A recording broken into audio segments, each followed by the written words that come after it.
Break के बाद एक बार फिर से आप सभी का स्वागत है। और अलग अलग जगहों की तस्वीरें जिस वक्त शिवालयों से आ रही है वो हम आपको दिखाते हैं, लेकिन ये तो अभी शुरुआत है। सुबह के वक्त चूंकि भोर से लगातार कतार लगी है, लेकिन दिन भर भगवान भोले के भक्त इसी तरीके से शिवालयों में पहुंचकर अपने अपने तरीके से भगवान भोलेनाथ को रिझाने की कोशिश करेंगे। हमारे साथ हमारे दोनों मेहमान जुड़े हैं और हमारे सहयोगी इस वक्त जुड़े हैं। अलंकृता जी, अब आपके पास आना चाहेंगे। आज ये तस्वीरें हम सुबह से लगातार दिखा रहे हैं। देखिए, हमारे तमाम सहयोगी अलग अलग जगहों से है। विशेष महत्व हर जगह का होता है, हर एक ज्योतिर्लिंग को लेकर भी अलग महत्ता और मान्यता होती है, लेकिन आज के दिन हर जगह पर भगवान भोलेनाथ को रिझाने के लिए, खुश करने के लिए, पूजा अर्चना करने के लिए भगवान भोलेनाथ के सुबह से बड़ी संख्या में लोग पहुंचते हैं। कैसे आज पूजा करें, कैसे भगवान भोलेनाथ को मनाएं, प्रसन्न करें, क्या वो होना चाहिए जिससे भगवान भोलेनाथ ज्यादा खुश होते हैं? जी, सबसे पहले तो लाइव इंडिया के अपने सभी दर्शकों को, आज लाइव टाइम्स के सारे दर्शकों को आज के दिन की अनंत शुभकामनाएं। और देखिए, आज का दिन जो है विशेषकर बहुत ही खास होता है। हमें शिव को कहीं बाहर ढूंढने की आवश्यकता नहीं होती। हम सभी के अंदर जो शिव तत्व है उसी को जागृत करने की रात्रि होती है। इस रात को हम जो है वो जागते ही नहीं, अपने आप को एक ऐसी अवस्था में लेके जाते हैं जहां हम जागृत हो सके। तो आज जो हमारा देखिए ऋतु बदलती है, जो फाल्गुन मास होता है, इसमें जो चंद्र है वो बहुत ही कम दिखता है और एक तरह से रात्रि जो होती है बहुत ही डार्क होती है, लेकिन फिर भी बहुत ही खास होती है क्योंकि पूरा आभा मंडल, पूरा एनवायरनमेंट जो है आपको ध्यान साधना के लिए आज के दिन प्रेरित करता है। और आप अपनी आज के दिन जो आपकी ऊर्जा है, वो कहते हैं शिव और शक्ति का मिलन होता है, तो जो आपके मूलाधार चक्र में शिव तत्व है उसकी ऊर्जा को ऊपर की ओर जब आप लेकर जाते हैं, यानी कि शक्ति की ओर लेकर जाते हैं, तो आपके अंदर के शिव और शक्ति का भी कहीं ना कहीं मिलन हो रहा होता है आज के दिन। और अगर आज के दिन आपने अपनी चेतना को जगा लिया तो फिर कहा जाता है कि वो चेतना हमेशा आपके साथ रहती है ताउम्र। और आज के दिन बहुत सारे विशेषकर ऐसे उपाय भी हैं जो आप पूरे साल जिसका इंतजार करते हैं, बहुत सारे ऐसे उपाय आप कर सकते हैं आज के दिन, खासकर जब निशित काल होगा, यानी कि वो जो 50 मिनट होंगे वो बहुत ही खास होंगे। खासकर 12:16 से लेके 1:06 का जो समय होगा वो बहुत ही खास होगा, क्योंकि उस समय किया हुआ ध्यान, तप, साधना जो है वो आपकी निष्फल नहीं जाएगी। उस समय का जो एक अलग ऊर्जा और एक अलग आप अपने अंदर की जो अंतरात्मा और चेतना को उजागर कर पाएंगे, वो समय जो है वो पूरा साल फिर दोबारा नहीं आएगा।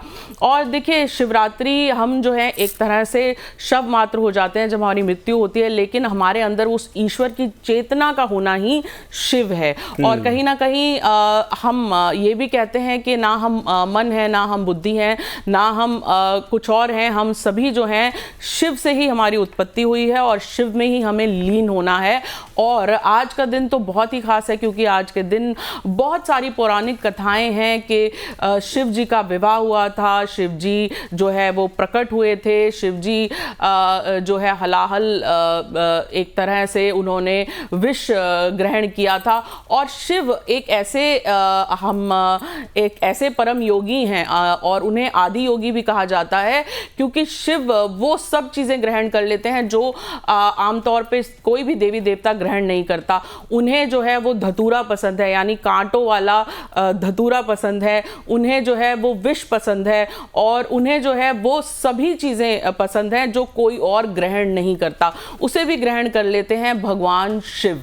और कहा जाता है कि कोई भी भक्त जब पूर्ण मन से उन्हें याद करता है, पूर्ण आस्था से उनका नाम लेता है, तो वो तो भोले हैं, भोले भंडारी हैं, तो वो अपनी दया दृष्टि उस पर जरूर डालते हैं। और अब तो पूरी सृष्टि आज के दिन जो है वो कहीं ना कहीं एक अलग जोन में होती है, क्योंकि आज का दिन सिर्फ शिवरात्रि, महाशिवरात्रि इसलिए भी कहा जाता है कि आज के दिन जो पूरी इन्वायरमेंट है वो चेंज हो रही होती है, जो फाल्गुन मास है, ऋतु बदल रही होती है। और क्योंकि ऋतु बदलने के बाद जो पूरा देखिए जो मून है, मून से क्या है, हमारा मन चंचल होता है और आज के दिन मून जो है वो सबसे कम नजर आता है, तो हमारा मन जो है वो कम चंचल होता है और कहीं ना कहीं ना बहुत ज़्यादा सर्दी होती है ना बहुत ज़्यादा गर्मी होती है। इस तरह का पूरा वातावरण होता है कि वो वातावरण हमें संयोग करता है साधना के लिए, संयोग करता है कि हम अपने आप को मानवता की ओर ले जाएं, हम अपने आप को उस चेतना की ओर ले जाएं जिस चेतना से सबका भला हो, हम अपने सबका आप को मंगल शिव हो। से जोड़ें। बिल्कुल सही आपने कहा। दोबारा मैं आप दोनों के पास आता हूं, लेकिन हमारे साथ कुछ और मेहमान, कुछ और जो सहयोगी है जुड़ गए हैं। एक बार हरिद्वार चलते हैं। विकास हमारे साथ जुड़ गए हैं और साथ में विशाल हमारे साथ है इस वक्त रांची से। विकास, आपके पास आना चाहेंगे। हरिद्वार की तस्वीरें जरा दिखाइए और कैसे इस वक्त सुबह से, चूंकि देश भर के लोग यहाँ पर आते हैं, माँ गंगा की आरती उतारते हैं, भगवान भोलेनाथ को जल अर्पित करते हैं, किस तरीके की तस्वीर इस वक्त आप देख पा रहे हैं? बिल्कुल संजय, देखिए अगर मैं धर्मनगरी हरिद्वार की बात करूं, तड़क के 4 बजे से जो है शिव भक्त लगातार दक्षेश्वर महादेव मंदिर में जलाभिषेक कर रहे हैं। हालांकि जहां मैं मौजूद हूं, ये दक्षेश्वर महादेव मंदिर है, शिव शंकर भोले की ससुराल। साफ तौर पर आपको तस्वीरें दिखाना चाहूंगा। आप देख सकते हैं कि तड़क के 4 बजे से ही जो है शिव भक्त गंगा जल हाथ में लिए शिव शंकर भगवान को जलाभिषेक कर रहे हैं। हालांकि अगर हम हरिद्वार की बात करें तो हरिद्वार के तमाम जितने भी शिवालय हैं वहां पर लगातार इस तरह ही शिव भक्तों की जो है भीड़ और लंबी लंबी कतार यहाँ पर दिखाई दे रही है। और चूंकि जिस तरह से शिव शंकर भोले की ससुराल दक्षेश्वर महादेव मंदिर कनखल, यानी कि काफी बड़ा महत्व कनखल दक्षेश्वर मंदिर का यहाँ पर माना जाता है। और जिस तरह से शिव भक्त कांवड़िए हरिद्वार यहाँ पर पहुंचे थे माँ गंगा का जल लेकर अपने गंतव्य की ओर यहाँ से रवाना, तो एक भव्य और दिव्य नजारा हरिद्वार में भी शिव भक्तों का देखा गया है। चूंकि कांवड़िए काफी भारी संख्या में हरिद्वार यहाँ पर पहुंचे थे और तमाम सुरक्षा व्यवस्था भी हरिद्वार पुलिस के द्वारा यहाँ पर चाक चौबंद की गई थी। चूंकि आज जिस तरह से शिवरात्रि, अगर आज की हम बात करें तो आज के दिन शिव शंकर भगवान और माता पार्वती का विवाह संपन्न हुआ था और ऐसे में यही वजह है कि लगातार जो शिव भक्त है वो हरिद्वार पहुंचे। आप देख सकते हैं ये लंबी लंबी कतारें हैं, सभी के हाथों में गंगा जल और कहीं न कहीं अपनी जो है वारी का सभी जो शिव भक्त है वो इंतजार कर रहे हैं और शिव शंकर भगवान को जलाभिषेक कर रहे हैं। हालांकि तड़क के 4 बजे से इसी तरह से अगर हम बात करें तो तमाम शिवालयों पर संजय लगभग 1.5 से 2 किलोमीटर की लंबी लंबी कतार यहाँ पर लगी हुई है और सभी शिव भक्त अपने अपनी श्रद्धा से बेलपत्र, दूध या फिर गंगा जल जो है यहाँ पर शिव शंकर भगवान को बिल्कुल सही आपने कहा। शिवालय अगर मैं बात करूं तो शिव शंकर भगवान के जयकारों से गूंजायमान हो चुका है। बिल्कुल सही आपने कहा और मैं दोबारा भी आपके पास आता हूं। और सबसे बेहतर चीज़ क्या है कि भगवान शिव को प्रसन्न करने के लिए, पूजा अर्चना करने के लिए बहुत महंगी चीज़ें नहीं लगती हैं। जो बेसिक चीज़ें होती है जीवन से जुड़ी हुई, वही उसी से आप भगवान भोलेनाथ को प्रसन्न कर सकते हैं, पूजा अर्चना कर सकते हैं। एक बार रांची भी चलते हैं। विशाल हमारे साथ है रांची से। विशाल, तस्वीरें आपके पीछे भक्तों की कतार दिखाई दे रही है और रांची तो ऐसा शहर है जहां पर सारे भगवान मौजूद हैं, लेकिन इस वक्त जो वहां की आभा है जरा उसको दिखाइए, तस्वीरों को समझाइए। बिल्कुल, देखिए आज सेवा, सत्संग और साधना का दिन है, अपने आप में शक्ति को जागृत करने का दिन है। आज महाशिवरात्रि है और राजधानी रांची के जिस मंदिर में मैं खड़ा हूँ इसकी अपनी ही विशेषता है। कारण यह है कि यहाँ स्वयं नाग देवता प्रकट हुए थे और जो तस्वीरों के माध्यम से आप जिन लोगों को देख रहे हैं इन्होंने ही इस मंदिर की नींव रखी थी और इसकी कई सारी मान्यताएं हैं। तो हम सीधे चलते हैं और इनसे ही जानते हैं यह जो मंदिर है अपने आप से प्रसिद्ध है पूरे राजधानी रांची सहित अन्य जिलों में झारखंड के। क्यों दूर दूर से लोग यहाँ जो भक्त हैं आते हैं और भगवान का दर्शन। और खास कर महाशिवरात्रि की बात करें तो इसकी जो आभा है अपने आप में विशेष है। मध्य रात्रि में यहाँ विशेष तौर पर पूजा होती है। चलिए हम सीधे जो यहाँ के पुजारी हैं उनसे जानते हैं। यहाँ की जो मंदिर है इसकी विशेषता है स्वयं नाग देवता यहाँ पर प्रकट हुए थे। आप देखे थे क्या है, क्या इसकी मान्यता है और कैसे यहाँ पर हिंदू परंपरा के साथ पूजा होती है। नाग देवता मन, मैं यहाँ का प्रधान पुजारी हूँ। यहाँ की मान्यता है कि आज से 20 साल पहले यहाँ नाग देवता कर्म करके निकले थे और उनकी पूजा अनुसार होती आई है। और यहाँ जो है यहाँ बाहर से विशाल, मैं आपके पास दोबारा आता हूँ। आवाज़ कट रही है, पूरी तरीके से नहीं आ पा रही है, लेकिन मनोकामना मंदिर हो या कई ऐसे मंदिर हैं जो झारखंड बिहार के आसपास जितने हैं, और ख़ास करके झारखंड में तो सबसे पवित्र ज्योतिर्लिंग में से एक जो देवघर में मौजूद है, वहाँ की भी तस्वीरें अपने आप में बेहद ख़ास आज की होने वाली हैं, क्योंकि वहाँ पूजा अर्चना की और भगवान भोलेनाथ को रिझाने की बेहद कहा जाए कि महत्वपूर्ण विधि विधान के साथ सारी चीज़ें होती हैं। और उज्जैन भी एक बार चलते हैं। विजय यादव हमारे साथ जुड़ गए, हमारे संवाददाता महाकाल की धरती से। विजय, सुबह से, चूंकि कल से हम तस्वीरें देख रहे हैं कि महाकाल में विशेष सजावट की जा रही थी, विशेष महत्व यहां का होता है, क्या आज सुबह से आपने महसूस किया?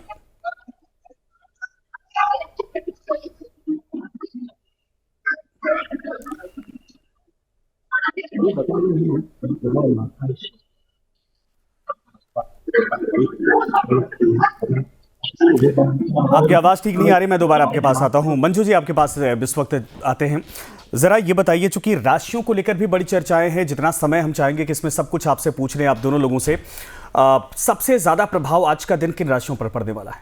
देखिए, सभी राशियां, महादेव तो सभी को शुभता प्रदान करने वाले हैं, और सभी राशियों को एक उपाय जरूर करना चाहिए, और वो है पंचामृत। एक एक करके बाद में बताएंगे। सबसे पहले हर एक इंसान को भगवान शिव पर पंचामृत जरूर अर्पित करना चाहिए, जिसे हम दूध, दही, शहद, घी और शक्कर कहते हैं। इसके अलावा जीवन में अलग अलग समस्याएं आएंगी, तो अलग अलग लोगों के उसके लिए अलग अलग प्रयोग हम बताएंगे, कैसे आप महादेव की आराधना और साधना कर सकें। सबसे पहले हम बात करेंगे मेष राशि की, और मेष राशि पर भी अब भी शनि की 7.5 चल रही है, तो उनके लिए भगवान शिव की पूजा आराधना करना बेहद ही शुभ रहेगा। मेष राशि वाले स्पेशली आज के दिन यानी कि महाशिवरात्रि के दिन भगवान शिव पर शमी के पत्ते चढ़ाएं, बेलपत्र चढ़ाएं, ओम नमः शिवाय का जाप करें, तो उनके लिए ये बेहद शुभ रहेगा। और अगर काले तिल चढ़ाते हैं या रुद्र अभिषेक करते हैं, तो शनिदेव आपके लिए कम कष्टकारी रहेंगे।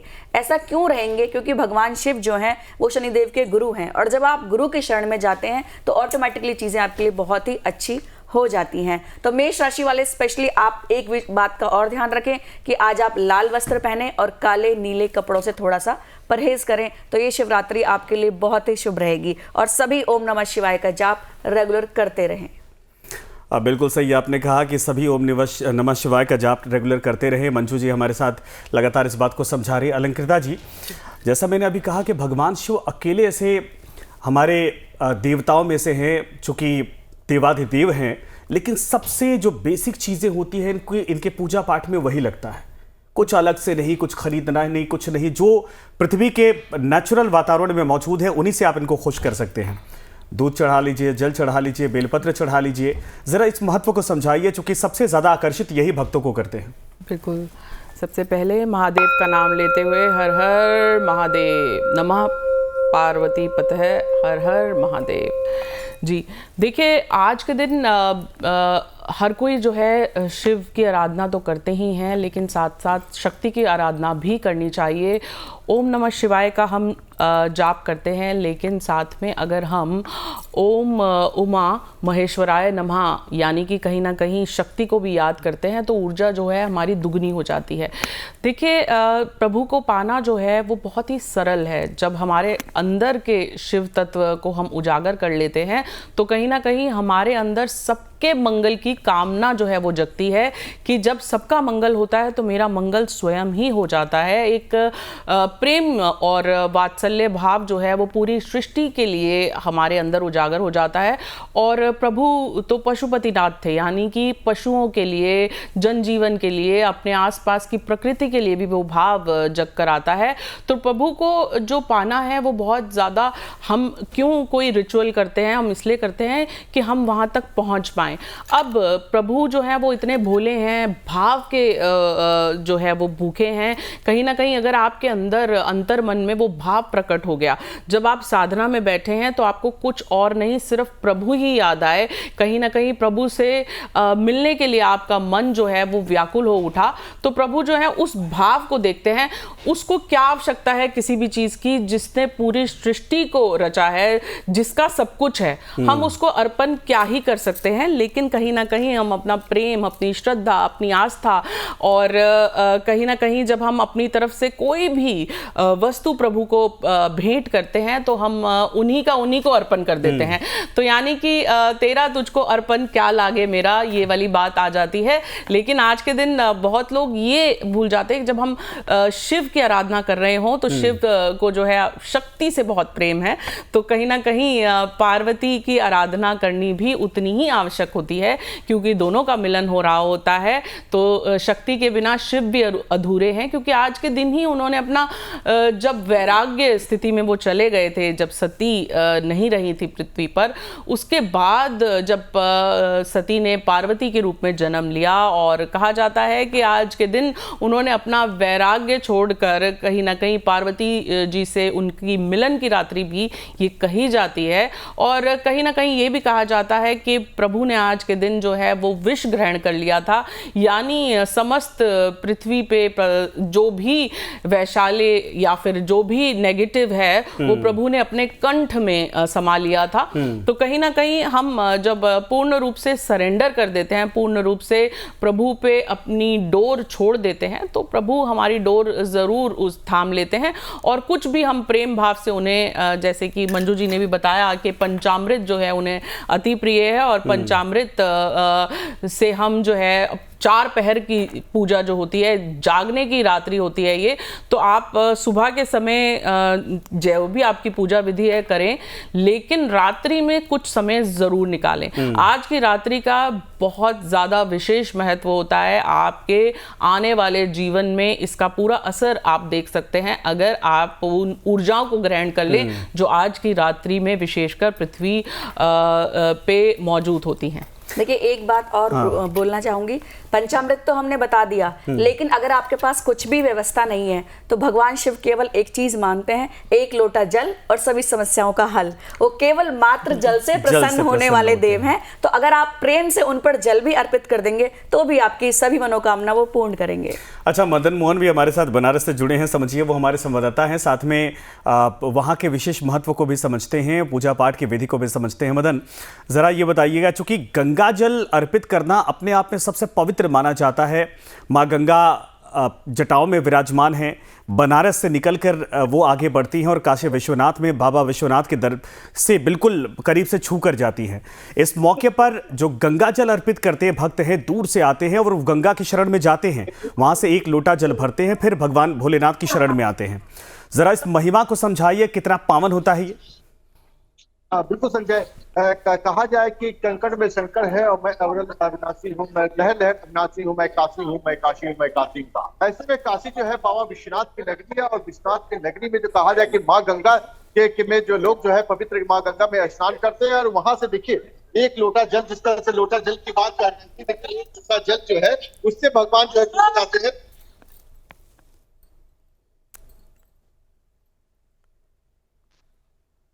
मदन, आपकी भी आवाज़ चली गई, मैं दोबारा आपके पास आता हूं।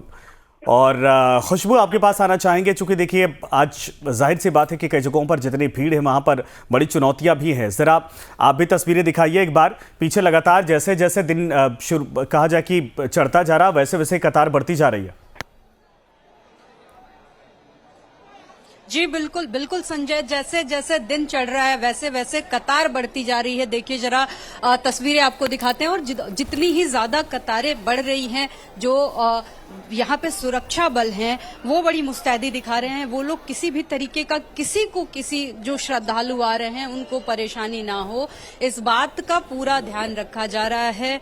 जो सुरक्षा फोर्सेस हैं वो तैनात हैं, और कतारें देखिए, ये सुबह के वक्त से हम लोग यहाँ मौजूद हैं, कतार कम होने का नाम नहीं ले रही है बल्कि बढ़ती ही जा रही है। अगर बात करी जाए महाशिवरात्रि के दिन की, लाखों की संख्या में श्रद्धालु इस मंदिर, जो गौरी शंकर मंदिर है, वो पहुंचते हैं। बहुत बड़ा चैलेंज होता है ऐसे में संभालना, चाहे वो मंदिर के अंदर की व्यवस्था हो या मंदिर के बाहर की व्यवस्था हो। चांदनी चौक आमतौर पे ऐसे भी भीड़ भाड़ वाला इलाका है, और चांदनी चौक में ही ये मंदिर स्थित है।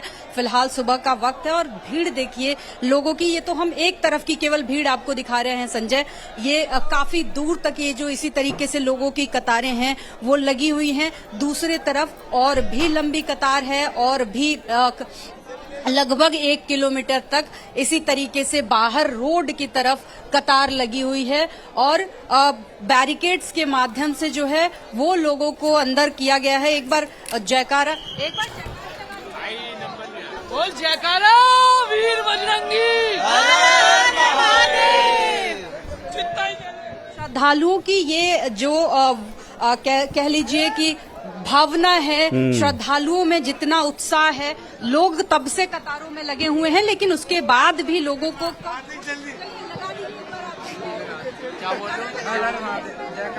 हर हर महादेव, हर हर महादेव, जयकारा वीर बजरंगी, बोलो हर हर महादेव। देखिए ये तस्वीरें खुशबू लगातार आप दिखाते रहिए। इसी तरीके से हर शिवालय की तस्वीर हम देख रहे हैं जो बेहद खास है। और अगर कहीं पर भी आप पूरे हिंदुस्तान में देखिए, कल कश्मीर, जम्मू कश्मीर की तस्वीरें आ रही थी, हिमाचल की तस्वीरें आ रही थी, उत्तराखंड की तस्वीरें आ रही थी, और जो मैदानी इलाके में शिवालय हैं वो तो अपने आप में जो जल के स्रोतों के करीब है, वहाँ की तस्वीरें बेहद विहंगम दिखाई देती हैं। हमारे साथ मंजू जी लगातार बनी है, अलंकृता जी लगातार बनी है। मंजू जी, आपके पास आना चाहेंगे। ओम का उच्चारण बहुत कहा जाता है कि पीसफुल होता है, बहुत शांति देता है, बहुत गहराई, बहुत डेप्थ होती है उसमें। ज़रा इस बात को समझाइए, क्योंकि ओम और भगवान शिव दोनों एक दूसरे के पूरक हैं। बिल्कुल। देखिए, ओम जो मंत्र है वो ब्रह्मांड का मंत्र है। उसमें आ उ म 3 अक्षरों से जोड़ के बना है, और जितने भी आपके चक्र हैं उनको पूरा प्रकाशित करता है। और किसी भी मंत्र की अगर हमारे धर्म में शुरुआत होती है तो वो ओम से ही होती है। इनफैक्ट हम कह सकते हैं कि ओम में ब्रह्मा, विष्णु, महेश, यहाँ तक कि सृष्टि भी समाई हुई है। अगर कुछ भी मंत्र आपको ना आता हो तो केवल ओम मंत्र का जाप करें, प्रभु का ध्यान करें, तो भी ये आपके जीवन में चमत्कार जरूर करेगा। और देखिए, मंत्रों पे हम इतना बल क्यों दे रहे हैं? हम मंत्रों पे इसलिए इतना बल दे रहे हैं कि गोस्वामी जी खुद कह रहे हैं रामायण में, मंत्र जाप मम दृढ़ विश्वासा पंचम भक्ति सो वेद प्रकाशा। यानी कि अगर 5वीं भक्ति को जीवन में अपनाना है आपको तो मंत्रों का जाप करें। और ओम मंत्र की जो आपने महिमा बताई, तो शायद मेरी वाणी उसका पूरा विवरण भी यहाँ पर ना दे पाए, क्योंकि ओम में सारी ही शक्तियां सम्मिलित हैं। ब्रह्मांड से पहले कुछ था तो ओम है, और ब्रह्मांड के बाद कुछ है तो वो ओम है। और महादेव के पास आप जाएं, ओम का जाप करेंगे तो, और ओम नमः शिवाय अगर आप ऐड कर देंगे पंचाक्षरी मंत्र, तो एक प्रार्थना बन जाएगी और मंत्र संपूर्ण हो जाएगा, और जीवन में आपके बहुत ही ज्यादा इसका प्रबल इफेक्ट देखने को मिलेगा। तो मंत्र जाप जरूर करो। रुद्राक्ष की माला से करें आप, और एक माला करते हैं तो उसमें 108 मन के होते हैं, तो ये बेहद ही शुभ रहता है। तो 108 बार जाप करें, ओम का जाप करें, ओम नमः शिवाय का जाप करें, ओम पार्वती पतः का जाप करें। देखिए, मंत्रों की तो कोई लिमिट ही नहीं है हमारे शास्त्रों में, लेकिन फिर मैं आपसे घूम के वहीं कहूंगी कि ओम का जाप करना सर्वश्रेष्ठ होता है। नहीं, जलाभिषेक, रुद्राभिषेक, दुग्धाभिषेक करें तो उस दौरान किस मंत्र का जाप ज्यादा शुभ होता है? देखिए, भगवान शिव को राम नाम अति प्रिय है। जीवन में कुछ भी समस्याएं आ रही हैं, परेशानियां बहुत हो रही हैं, तो बिल पत्र पे राम नाम अंकित करके चढ़ाएं, और आप ओम नमः शिवाय का जाप करते हुए भी जल अर्पित कर सकते हैं। जीवन में समस्याएं, कठिनाइयां बहुत आ गई हैं, धन की तंगी हो गई है, तो आज आप गन्ने के रस से भी रुद्राभिषेक करें। रुद्राभिषेक होता है कि रुद्र अष्टक के 8 पाठ करने।